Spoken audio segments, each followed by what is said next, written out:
മലയാളത്തിൽ ഇറങ്ങിയ മികച്ച സിനിമകളിൽ ഒന്നാണ് സ്ഫടികം. ഭദ്രൻ സംവിധാനത്തിൽ മോഹൻലാൽ നായകനായി എത്തിയ ചിത്രം നിരൂപ പ്രശംസയ്ക്കൊപ്പം സാമ്പത്തികമായി വലിയ വിജയം നേടിയിരുന്നു. തിലകൻ, ഉർവശി, KPC ലളിത തുടങ്ങിയ വൻ താരനിര ഒന്നിച്ച ചിത്രം ഈയിടെ വീണ്ടും റിലീസ് ചെയ്തു. വലിയ സ്വീകാര്യത നേടുകയും ചെയ്തു. മോഹൻലാലിന്റെ എന്നും നിലനിൽക്കുന്ന മികച്ച കഥാപാത്രങ്ങളിൽ ഒന്നാണ് ആടുതോമ. ചിത്രത്തിന്റെ തെലുങ്ക് റീമേക്കിനെ കുറിച്ച് സംസാരിക്കുകയാണ് സ്ഫടികത്തിൽ വില്ലൻ കഥാപാത്രമായി എത്തിയ നടൻ സ്ഫടികം ജോർജ്.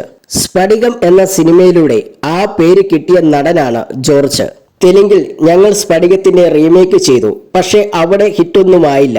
പാറമടയ്ക്ക് പകരം ആ സിനിമ ഷൂട്ട് ചെയ്തത് പാറമടയുടെ സെറ്റിലായിരുന്നു. കോറി സെറ്റിട്ടതാണ്. ലാൽ എടുക്കുന്നത് പോലെ എഫേർട്ടൊന്നും ആ നടൻ എടുത്തില്ല. നമ്മൾ പാലക്കാട് പാറമടയിൽ ഷൂട്ട് ചെയ്തപ്പോൾ അവിടുത്തെ ചൂട് 40 ഡിഗ്രി മുകളിലാണ്. അങ്ങനെ ഒരു സിനിമ AC-ക്കകത്ത് ഷൂട്ട് ചെയ്താൽ എങ്ങനെയിരിക്കും? മോഹൻലാൽ ചെയ്യുന്ന കഥാപാത്രം പോലെ അവരങ്ങനെ റിസ്ക് ഒന്നും എടുക്കില്ല. അവർ AC-ക്കകത്തൊക്കെ ഇരുന്ന് സുഖമായിട്ടിരിക്കും, സ്ഫടികം ജോർജ് പറയുന്നു. അതേസമയം രണ്ടാം വരവില് തിയേറ്ററിൽ നിന്നും സ്ഫടികം സിനിമ നേടിയത് 4 കോടിയോളം രൂപയാണ്. പിന്നാലെ എത്തിയ ദേവദൂതനും മണിച്ചിത്രത്താഴും മികച്ച സ്വീകാര്യതയാണ് പ്രേക്ഷകരുടെ ഇടയിൽ നിന്നും ലഭിച്ചത്.